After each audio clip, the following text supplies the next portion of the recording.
Hello everyone, my name is Jenna, but you guys could call me Jen, and welcome back to my channel. I do apologize if I sound ridiculous because I am currently very under the weather, but I am here to do my January wrap-up, which I'm very excited about. First wrap-up of 2023. We're just gonna dive in. We've read some good books, we read some middling books, but nothing really that terrible. So I love it. I love that I didn't read anything that terrible. This month I ended up reading 10 books, which is right on track with my reading goal of the year. Because I want to read 120 books this year, I need to read about 10 books a month to stay on track. First month of the year, we're on track, my beautiful friends. I love it. All right. I realized that I didn't fill in the last few things here. Hold on. So this month, I ended up reading 3 regular adult fantasy books, 4 YA fantasy, and 1 middle grade fantasy book. So those are all my fantasies. And then I read 1 literary fiction, kind of, no, I wouldn't say it's mystery.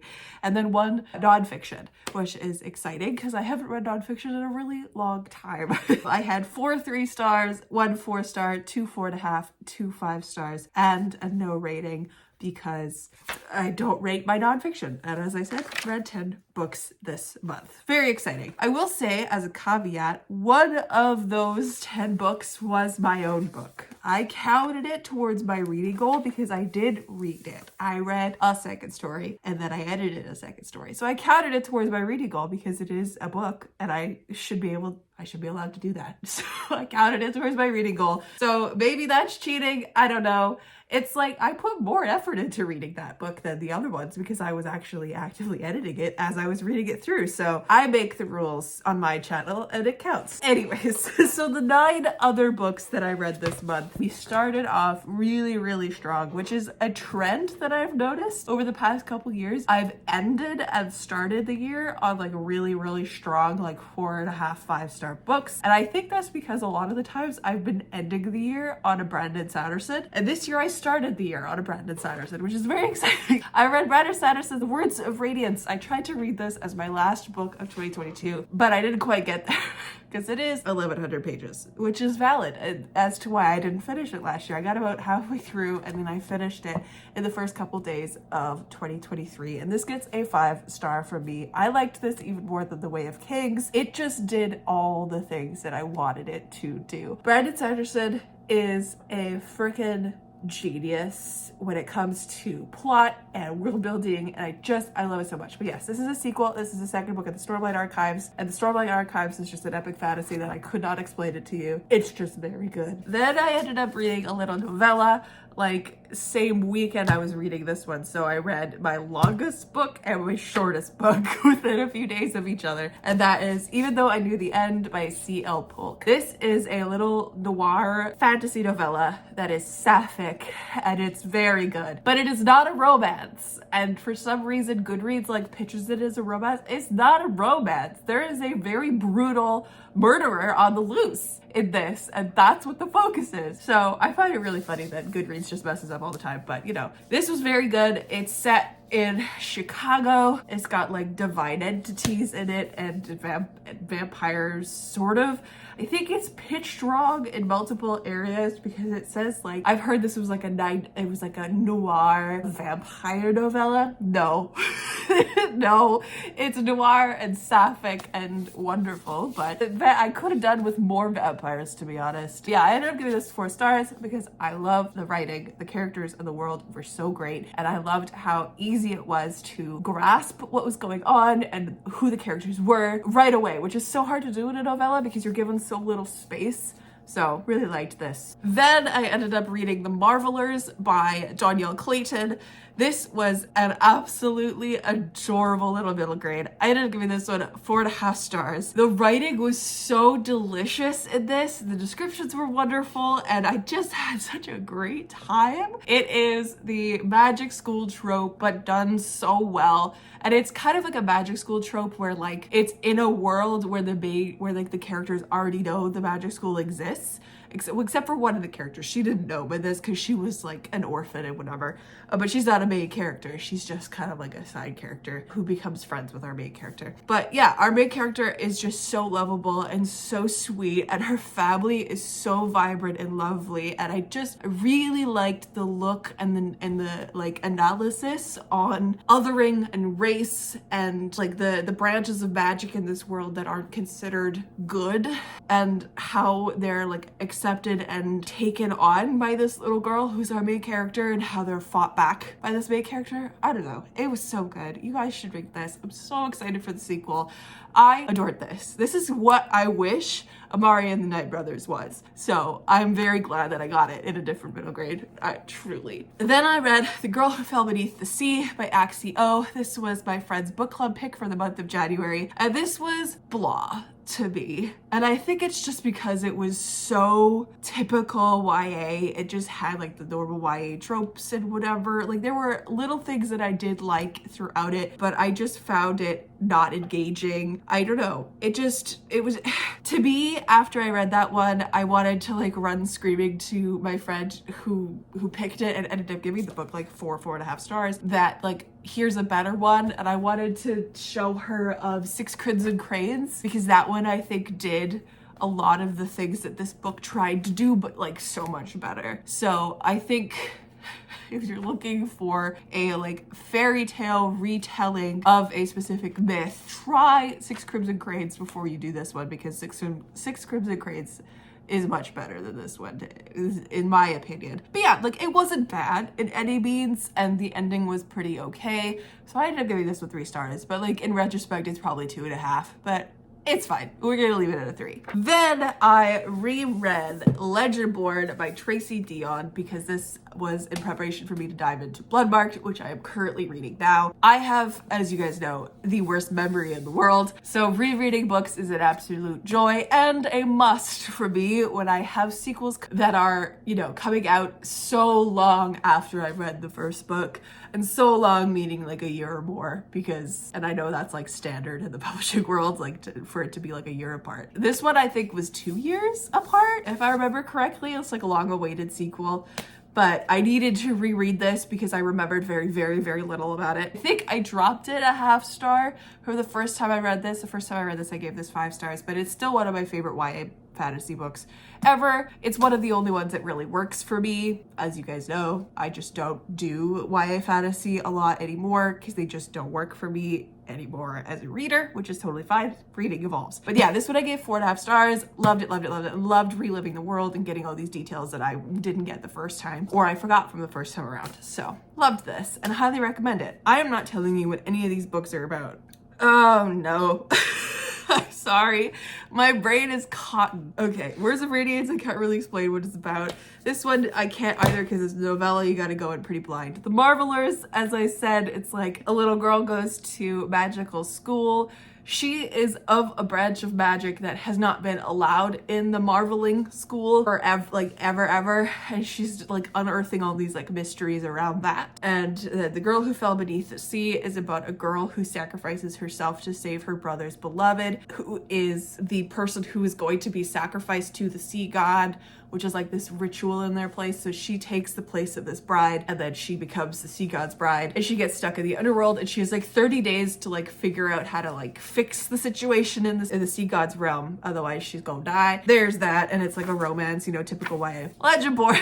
I know I'm a good booktuber. I know how to do this. Legendborn specifically is a dark academia with fantastical twist and Arthurian retelling. So is it even dark academia? Kind of. It like unearths systematic racism a lot, so I would say probably dark academia like vibes for this, but like in a YA form, so it's a little easier to stomach than like Babel, for example. I say a little bit. It's still kind of hard in a lot of places because of the systematic racism that is unearthed in this book. But yeah, it follows Bree, who loses her mother at the beginning of this. She goes to a like UNC Chapel Hill. Is that what it is? I don't actually know what it's called. Yeah, UNC Chapel Hill undergrad program. She's like 16 years old. It's a high school program that they're offering on college campus to take all these college courses and stuff because she's really smart. She goes with her friend. She ends up stumbling on a secret society of of Legendborn and Merlins and like the King Arthur's Round Table. It's a heavily white-led, old Southern chapter of like a secret society, and she ends up infiltrating this and trying to figure out more because obviously she sees magic, and she figures out that there's something tied to her mom in this world that she wants to figure out, in like her mom's death. So that is why she's in there. I know how to do this booktuber thing. You explain what the books are about. But yes, 4.5 stars. Wow, I'm really out of it today. I do apologize. Next up, I read Wind Witch by Susan Dennard. This is the sequel to Truth Witch, which I absolutely adored last year, but this one was a huge letdown. I only gave this one 3 stars. In retrospect, it's probably 2.5. A lot of my 3 stars end up being like retrospectively 2.5 stars. It's fine. Compound those what I mean. It's okay. This was such a letdown from the first book. It is a continuation of that storyline, but I feel like so much is missing between book 1 and book 2. I went into this and I like so much was like had happened when you like walk into the story and you're like, whoa, I don't remember any of this happening. Wow, everything's in a different place. And the first book just had this like sparkle to it that this one did not have. And I think that's mainly because our characters in the first book are not together anymore. They're not in the same spot as each other anymore. And like Stuffy and Isolde, our main characters from Truth Witch, are my favorite friendship duo ever, and they're not together in this, and I loved their friendship so much. And then Marek and Stuffy are a like will they won't they kind of couple situation, and they have a lot of banter and tension in the first book, and they're not together in this. And like those are the best things about Truth Witch. That's what made them so sparkly and wonderful, and this one just didn't have that. This one actually took Marek as a character and made him so blah. I loathed reading his point of view in here because he was just so boring to read, and he's just so like not fun anymore. So yeah, this was only 3 stars. Isolde actually saved this whole book for me because she's becoming like my favorite character of this series, and I will be continuing with the series because I really liked Truth Witch, so I want to see where the series goes, and I want to see if that sparkle comes back because I do really like Susan Dennard's writing. So hopefully the next book picks it up and saves it. If it doesn't, then I might just have to DNF this series, but we shall see. Truth Witch, this is a sequel. Truth Witch is about Stuffy and Isolde as they are caught up in a scheme and on the run, essentially. There's also, in this world, there are a bunch of different kinds of witches, so many different kinds of witches. And Stuffy's magic, her like power as a witch, is a truth witch. So she knows when people are telling the truth or when they're lying. And this is an incredibly sought after political power. And so she's kind of on the run because of something that happens in the first book. And Isolde is a thread witch and her best friend, and they are like thread sisters. They're like, you know, best friends. They're never gonna be apart from each other. And a lot of stuff goes down in the first book. And then they meet Marek, who is a wind witch. And then his best friend is a water witch. And he's like a captain of a ship kind of a thing. And they meet, and it's you know, YA fantasy at its finest. And this is a continuation of that. There's a little bit more politics in here. But yeah, it's a thing. It's a second book. It's a second book. That's probably a good way to describe it. It definitely has second book syndrome. The next book I read was I'm Glad My Mom Died by Jeanette McCurdy. This is a nonfiction memoir about Jeanette McCurdy, who is the star, best known for being the star in iCarly, Sam. This was something. This was something to read. I'm glad I read this, which is, you know, and I'm glad I listened to it as well. I don't think I could have gotten through it if it was by eyes. And that's just on me and my nonfiction reading. I prefer to read them through audiobook because it's more like a podcast, and I love podcasts. So it's more like that for me, which makes it easier. But yeah, this one was okay. I had a few issues with the writing. I found the writing a little bit dry and really, really blunt to the point. But to the way, like, it didn't really elicit any emotions in me, like the actual writing of it. Just the situation that Jeanette McCurdy was going through made me feel absolutely disgusted and so apathetic. The whole, like, reading that book, I went to work afterwards and I took like a break from it and then finished it when I came home. I was just in this like apathetic mood because of the book, and it just was a lot to conceptualize, not the actual book itself. Like, honestly, the writing kind of made it easier to distance myself from the content. But look up trigger warnings if you are at all interested in this, because this book is very heavily about familial abuse and eating disorders and the anxiety disorder, and just a lot of stuff is going on in Jeanette McCurdy's life. But I am really glad I read it. And since I don't rate nonfiction, this was fine. This was a fine nonfiction, and I'm glad I read it. Next, I ended up reading another book club pick for my book club with my friends, which is The Saturday Night Ghost Club by Craig Davidson. And this was just fine again. So this is not when we get into my 3-star range here. But yeah, I don't know. It's not what I expected. And I think that's because the like marketing blurb that is going out there is like, this is an incredibly intense, unput-downable book that like is for fans of Stranger Things and Stand By Me, and it talks about like a group of kids who go investigating urban legends, and like no, that is not what this book is about. It doesn't have Stranger Things vibes. It is about it's like a coming of age story of a boy one summer when he's 12, and he makes a friend at the time, and him and his friend and his uncle and his uncle's friend go on like 2 excursions maybe, and his uncle calls them the Saturday Night Ghost Club, but like I don't understand why. They go on like 2-3 excursions where his uncle like tells him these stories of like what happened in these places that they go to. There's not enough of that like kids going out and like looking at all of these like urban legends or like trying to figure out what's happening. No, this is more of a look at like mental health than anything else. And it's kind of blah and kind of sad. And our main character has 0 personality. And it just wasn't a good time. Again, retrospectively, this is probably 2.5 star, but I gave it 3 stars. It is Canadian, it's set in Canada, and the writing was okay, and it was a fast read, and it didn't like make me bored at any point because I was reading it really fast. So there is that. Saturday Night Ghost Club, not what I wanted to read. Then the last book that I read in the month of January was So This Is Ever After by F.T. Lukens. This is a YA fantasy book that I got because Meg from Meg's Tea Room on TikTok, who's the cozy fantasy queen, said that this is cozy fantasy. And is it? No, this is fantasy romance. This is fantasy romance with high stakes that comes with YA like angst stakes, but in a like rose-colored lens. You know, I don't know. It was fine.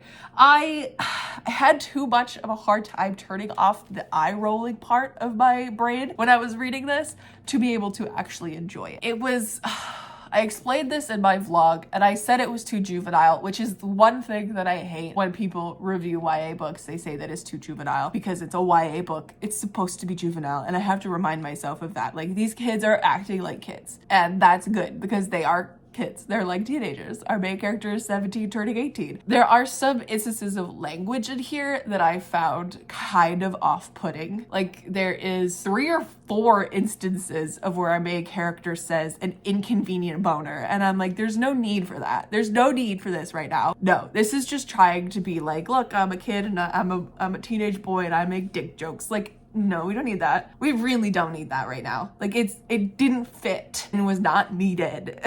And then there was a lot of like swearing as well, mixed in with that like juvenile kind of language, which is just I don't know, it was off-putting. I don't know, it's just not what I wanted, and I really wanted to enjoy it because it's like set up to be something that I would enjoy. I think if this was an adult book with this same premise, it would have been better. And I hate saying that. I really do, because I know as a book reviewer and someone who used to love YA books that this is one of the things that I hate when reviewers say. If this was older, it would have been better. So please ignore me and my waffling. But this is about Arik, who is the chosen one, and at the beginning of this, he and his little ragtag group of kids and friends are fulfilling the prophecy that they were set out to fulfill, and they kill the evil one. Bada bing, bada boom, he beheads the evil one, and now there's no king in their land. So Arik is like, all his friends are like, Arik, you gotta sit on the throne, at least until we find someone to fill the throne, because we don't want some random bad person to come in again and sit on the throne. So he sits on the throne and he becomes king, and then he becomes magically bound to the throne, and he must find a soulmate by his 18th birthday, which is in 3 months, otherwise he will fade into nothing. That is like the magic of this throne, the magic of this kingdom or whatever. And so he only knows this, and his best friend knows this, Matt, who is someone that he's been crushing on forever. Arik is like, oh my god, there's nobody in this kingdom except for my friends, or in this castle area except for my friends, and some servants, but I don't want to marry and like become bound to somebody I don't know. And I don't want to have to spend the rest of my life doing that. So I'm going to woo all my friends because I can't tell the man that I actually love that I love him, because that would be awkward. And that's the story of him, like, you know, realizing that love is in front of him all along. And the entire time I was just sitting there going, buddies, my guys, both of you, shut up and look each other in the eye and tell each other that you love them, because it is so painfully obvious that you love each other. Shut up. And there's like antics in here that like could be cutesy and funny because they kind of mirror, like Arik sets out to, for example, Arik sets out to get stuck in a room with one of his friends, and like in the way of like, oh my god, we're locked in this room together, we have to get to know each other now. He sets out to do that and then accidentally gets locked in the room with his best friend and they get to know each other. It's one of those things where like every time he tries to do something for his friend, it backfires and then he gets stuck with Matt being that person instead. It is cute, and if this at all interests you and if you like YA romance, especially fantasy romance, pick this up. You'll love it. Trust me, I'm just a cynic. Anyways, friends, I gave that one 3 stars as well. This was my January wrap up. Again, I apologize that I'm sick. I feel like my brain is made out of cotton and I sound so funny to myself right now. Book number 10 was my own book. A Second Story is coming out this spring very, very soon. There will be a cover very, very soon as well. A Second Story is coming very, very soon, and I'm gonna have an announcement for like official dates and releasing and stuff very soon as well. So keep your eyes peeled for that. February is gonna be a lot of fun. I hope y'all are excited about it, and as excited as I am. But yeah, I gave this 5 stars because it's my book and I think it's great. So anyways, that was the second 5-star from the month. It was my own book because of course it's 5 stars. It's my own book. I've worked on it really hard. Thank you guys so much for watching. I will catch you in another video very soon. Stay kind and keep on reading.